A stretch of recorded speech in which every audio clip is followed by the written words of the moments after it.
বিয়ে বাড়িতে বাড়ির বৌমারা যা যা করে, বেশি ভালো বৌমা। উফ বাবা, সব কাজ হয়ে গেছে। যাই, হাতে একটু মেহেন্দি পরে আসি। হ্যাঁ,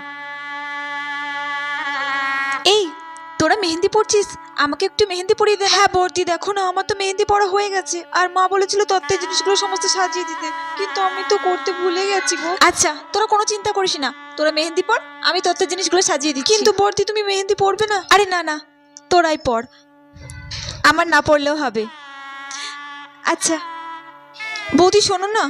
হ্যাঁ বল। বিয়েতে তো একটা বাস যাচ্ছে আর একটা কার যাচ্ছে, মা তোমাকে বলেছে বাসে করে যেতে, তোমাকে কারে করে? প্লিজ আমি কারে করে যাব। আচ্ছা ঠিক আছে, আমি বাসে করে যাব, তুই কারে করে যাস। থ্যাংক ইউ বৌদি। মা, এ বাবা, মা তো ঘুমিয়ে পড়েছে। ঘুমোবে না, সারাদিন যা খাটাখাটনি করে। মা বরঞ্চ ঘুমোক, মাকে আর ডাকবো না, আমি যাই বাড়ির সব কাজগুলো করে নিই। আর আমি তো এই বাড়ির বড় বউ, আমাকে তো সব কাজ করতেই হবে।